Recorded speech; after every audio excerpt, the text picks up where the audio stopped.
किसी भी व्यक्ति की कुंडली बनाते समय यहाँ पर हमारे व्यवहार का होना बहुत ज़रूरी है, जो कि मेरे पास पहले से ही उपलब्ध है। तारीख और समय का होना बहुत ही ज़रूरी है, जो कि हमने यहाँ पर लिख करके रखा हुआ है।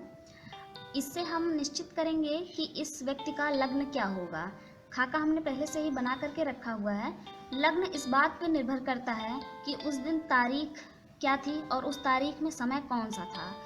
इन दोनों बातों को ध्यान में रखते हुए उस लग्न का निर्धारण हम करेंगे और उस लग्न का जो अंक होगा उस अंक को हम इस खाने में लिखेंगे। कुंडली बनाने के लिए हम कोई भी पत्रा इस्तेमाल कर सकते हैं। हिंदी महीना आमतौर पर 3-4 पेजेस छोड़ करके पत्रा में, और चैत्र से शुरू होता है हिंदी महीना और फिर लगभग चैत्र पर ही ये पत्रा ख़त्म होगा। हम अगले चैत्र तक जाएंगे क्योंकि ये चैत्र 2015 का है, हमें चाहिए 2016 का मार्च चैत्र। हम 2016 तारीख जाएंगे, 24/3/2016। यहाँ पर तारीख आ गई है 10 मार्च से 23 तक 2016। हमें बस एक दिन के अंतर से आगे जाना है अगले पेज पे।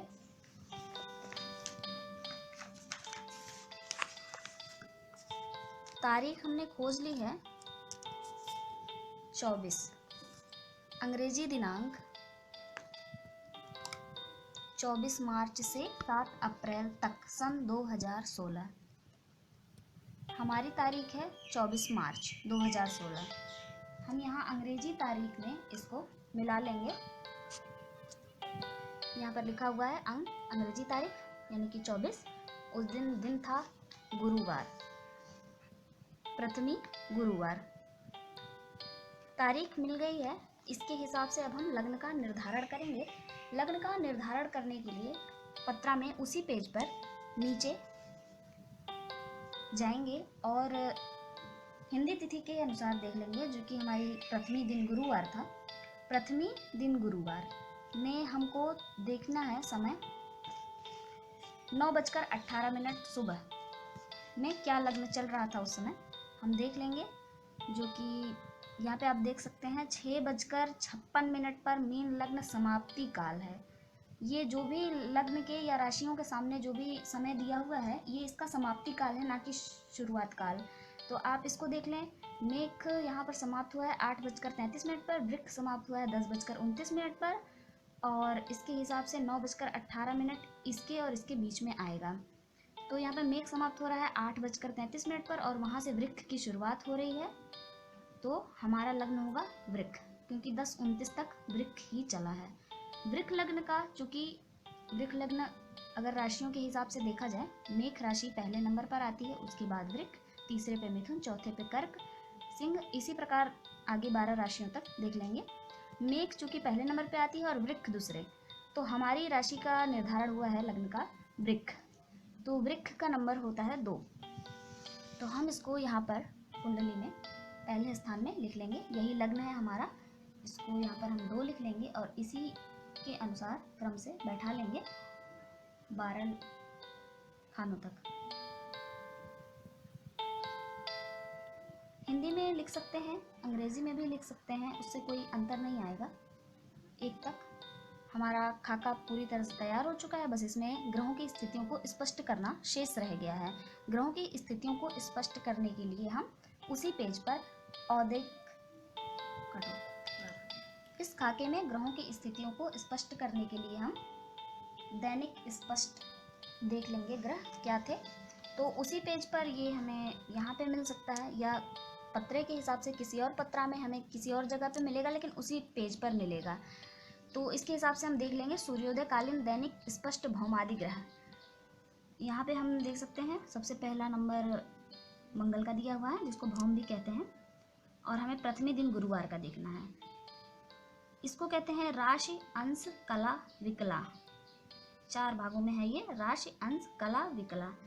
राशि के हिसाब से हम ग्रह को स्पष्ट करते हैं कुंडली में, और जो भी यहाँ पर दिया रहता है उसको हम 1 अंक जोड़कर लिखते हैं। तो मंगल हमारा यहाँ पे 7 लिखा हुआ है, हम इसको 8वें खाने में लिखेंगे, जहाँ पर भी 8 लिखा होगा 8 देख सकते हैं कि यहाँ पर 8 लिखा हुआ है, इसलिए हमारा मंगल यहाँ पर स्पष्ट होता है मंगल। दूसरा बुध, 11 यहाँ पर लिखा हुआ है, एक अंक हम इसमें जोड़ेंगे, ये 12 हो जाएगा। 12वें नंबर पर बुध लिखा जाएगा कुंडली में।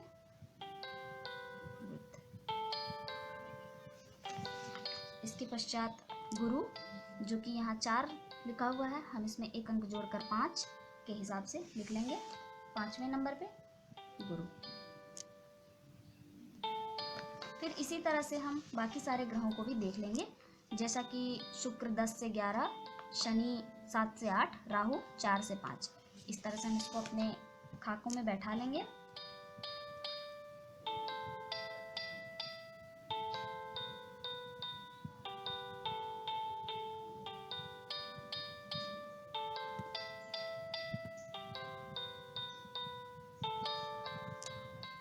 केतु की स्थिति राहु से ठीक 7वें स्थान पर होती है।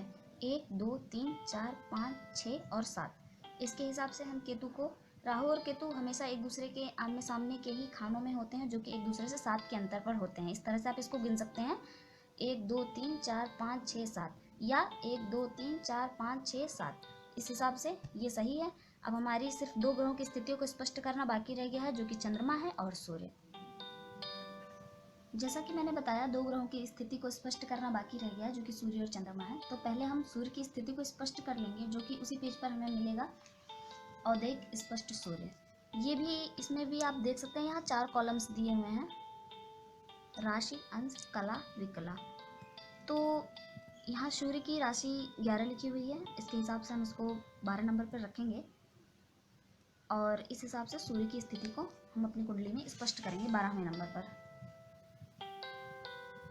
ये हो गया सूर्य। सूर्य की स्थिति हमने स्पष्ट कर दी है 12वें नंबर पे, और अब बस चंद्रमा की स्थिति को स्पष्ट करना बाकी रह गया है, जो कि हम पत्र में उसी पेज पर देखेंगे। और हमें उसी दिन की तारीख देखनी होगी, 24। ये इसके सामने हम देख सकते हैं कि खाना जो खाली है, हमें ये पिछले पेज पर मिलेगा, क्योंकि यहाँ पे ये खाना जो खाली है, ये चंद्रमा जो राशि चल रही होगी वही राशि अब यहाँ पे चल रही है, इस वजह से खाना खाली है। तो हम देख सकते हैं कि इसके ठीक पहले कन्या राशि चल रही है, कन्या राशि में चंद्रमा है, तो कन्या राशि हमारी डेट तक अभी चल रही है। तो हम चंद्रमा की स्थिति को कन्या राशि में स्पष्ट करेंगे। कन्या राशि को कैसे स्पष्ट करेंगे, जैसा कि मैं पहले आपको बता सकती हूँ, क्रम के हिसाब से राशियों के अंकों का निर्धारण किया जाता है।